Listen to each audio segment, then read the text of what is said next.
안녕하세요. 종자독서 44번째 시간입니다. 적정한 삶.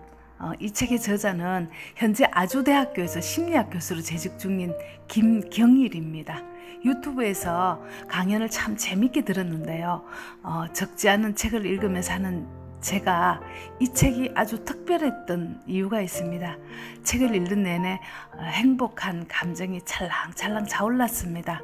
잘 통하는 친구 만나서 하루 종일 수다 떨다가 집으로 돌아오는 느낌.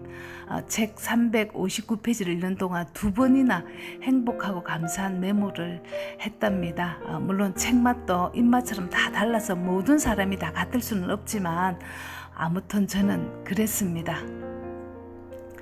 저자는 인지심리학자인데요. 인지심리학이란 생각이 어떻게 작동하는지 밝히는 학문이라고 합니다. 제목이 적정한 삶입니다. 적정한 삶이라니 지금까지 귀에 익은 말들은 극대화된 삶이었습니다. 가령 업계 최고라든지 전교 1등이라든지 세계 1등, 제일 비싼 것, 내가 제일 잘 나가 등등 이런 것들이 아니면 별로 귀에 들어오지 않았던 세상이었습니다. 지금까지 우리들은 돈, 지위, 명예, 성공 이런 것들을 향해서 쉼없이 달려왔다. 무한 욕망을 추구하면서 악셀레이터만 밟으면서 살아왔는데 이제는 브레이크를 잡아야 하는 시기다. 평균 수명이 늘어났는데 한평생 과속만 하면서 살 수 없지는 않느냐. 브레이크를 잡아야 하는 순간을 심리학자들은 만족이라고 부른다. 만족했을 때 스스로 엑셀레이터에서 발을 뗄 수 있다. 그러나 안타깝게도 인간의 만족감은 다른 정서에 비해서 훨씬 덜 발달되어 있다. 왜냐하면 사피엔스가 출현한 30만 년간 인류가 진화하는 동안 제대로 만족할 만한 상황이 없었다. 늘 기아 상태였고 언제나 배가 고팠으니까 포만감을 느끼는 중추신경이 제대로 발달하지 못했다. 이런 이야기들을 하고 있습니다. 하지만 이제 팬데믹 상황이 끝나고 나면 많이 달라질 거라고 합니다. 그러면 팬데믹 끝나고 나면 자동적으로 달라지느냐? 그건 아닙니다. 오랫동안 미신을 믿으며 살아온 인류가 과학을 만난 것은 신봉사 눈 뜨는 일이었습니다.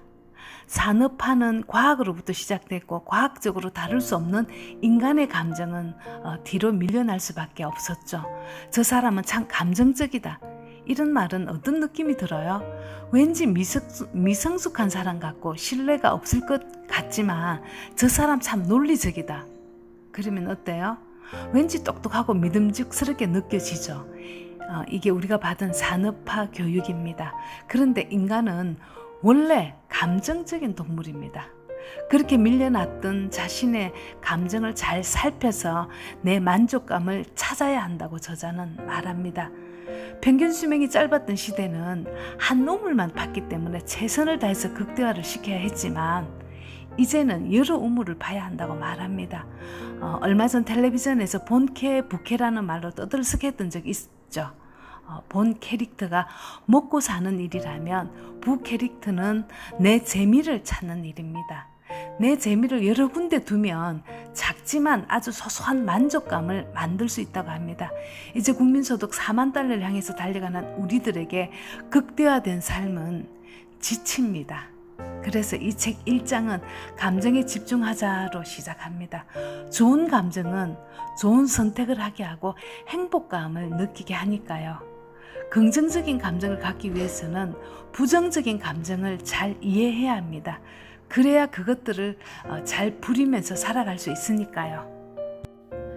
첫 번째 선수 우울감입니다. 우울이란 내 배터리에 빨간불이 들어오는 신호입니다. 이때는 얼른 맛있는 걸 먹고 가볍게 걸으면 배터리 불이 파란색으로 바뀝니다. 흔히 우울감이 오면 만사가 귀찮아지고 움직임이 급격히 줄어드는데요. 이때는 아주 작고 만만한 한 놈을 패는 겁니다. 제가 자주 쓰는 놈은 청소입니다. 마른 걸레를 발에 대고 거실을 걸어 다니면서 청소를 하는데요. 맨발로 걷는 바닥이 보송보송해지면 기분이 한결 나아집니다. 그 밖에도 서랍 한 칸 정리하기, 책상 정리하기, 산책하기 등 5분 안에 할 수 있는 작고 만만한 놈 패기 추천합니다. 두 번째 선수는 분노, 화입니다. 분노는 예측과 현실이 빗나갔을 때 생기는 감정인데요. 이때는 사실이 아니라 진실이 밝혀지면 풀립니다. 이명박 정부 때 쇠고기 파동 아시죠? 이 당시 사람들은 먹어도 괜찮다는 사실이 아니라 우리가 왜 미국의 안전 기준을 따라야 하는지 그 진실을 원했던 겁니다. 분노 조절 장애가 있는 사람은 행복한 과거가 없기 때문에 분노를 조절하는 힘이 없다고 합니다. 범죄자들이 주로 이런 유형에 많이 속하는데요. 지금 불행한 사람도 행복한 과거를 가진 사람은 이겨낼 힘을 갖고 있습니다. 행복한 지금은 훗날 행복한 과거가 되어서 미래의 불행이 와도 잘 극복할 수 있다고 합니다. 분노와 화라는 감정이 왔을 때는 재빨리 그 자리를 피해서 걷는 게 해결 방법입니다. 세 번째는 불안입니다. 불안은 인간이 가장 기피하는 감정인데요. 뇌는 불확실성을 싫어하기 때문에 불안해지는데, 불안이라는 감정은 전염이 가장 빠르고 모두 부정적인 감정의 기폭제 역할을 하기 때문에 위험합니다. 오죽하면 매도 먼저 맞는 게 낫다라는 속담이 생겼을까요? 팬데믹 시대를 지배하는 대표적인 감정이 불안입니다. 불안이라는 감정을 적당하게 가지고 있으면 행동을 하게 되지만, 불안이 너무 많아서 불안에 잡아먹히면 무기력을 동반하게 됩니다. 불안할 때는 무엇이 불안한지 기록을 해보라고 합니다. 이순신 장군이 7년 동안 겪은 그 불확실성은 우리가 상상이나 할 수 있을까요? 그 불안을 견디는 방법이 난중일기였다고 합니다. 리더가 절대적으로 표현해서는 안 되는 감정이 또한 불안입니다. 네 번째는 의지력입니다. 의지력은 지갑 속의 현금처럼 철저하게 쓴 만큼 없어지는 총량의 법칙을 따르는 감정입니다. 이유 없이 사라지지도 않고 또한 기적처럼 불어나지도 않습니다. 자신의 의지력이 지갑에 어느 만큼 들어있는지 아는 것이 중요합니다. 모르면 지갑에 대한 의지력을 다 써버린 후에도 의지력이 없는 자신을 자책하게 되니까요. 감정을 잘 다루는 사람을 우리는 성숙한 인간이라고 합니다. 자신의 감정을 잘 알아야 잘 다룰 수 있고, 잘 다뤄야 행복한 일상으로 채워갈 수 있습니다. 10점짜리 행복을 일주일에 한 번 쓰는 것보다 3, 4점짜리 행복을 서너 번 사용하는 게 더 행복합니다. 행복은 크기가 아니라 빈도니까요. 그런 의미에서 한 달에 한 번 월급이 아니라 일주일에 한 번 주급이 더 행복할 것 같습니다. 인터넷 시대가 시작된 지 꽤 오래됐는데요. 인터넷과 살아온 요새 아이들은 우리와 생각의 차이가 많이 나는 것 같습니다. 어느 사이트에 이런 글이 달렸다고 하네요. 자주 가는 카페가 있는데 주인이 아는 척해서 안 가게 됐다. 그러자 수많은 공감의 댓글이 달리기 시작했는데요. 우리는 아는 척이 왜 안 가는 이유가 되는지 이해를 잘 못합니다. 그들은 인터넷 세상에서 익명성으로 살아왔기 때문입니다. 우버나 카카오택시가 대세인 이유도 익명성이 존재하기 때문에 좋아한다는 겁니다. 이런 세상의 물결은 다시 돌아가지는 않습니다. 진화해 나가는 중이니까요. 우리나라에만 있는 특유의 문화가 있습니다. 우리나라, 우리 학교, 우리 집, 우리 와이프. 영어권 사람들은 우리 와이프라는 말에는 기절을 한답니다. 이렇게 큰 우리는 이제 작은 우리로 바뀌어가고 있습니다. 대량 생산, 대량 소비에서 벗어나 좋아하는 우리끼리 주문해서 갖는 완판이 대세입니다.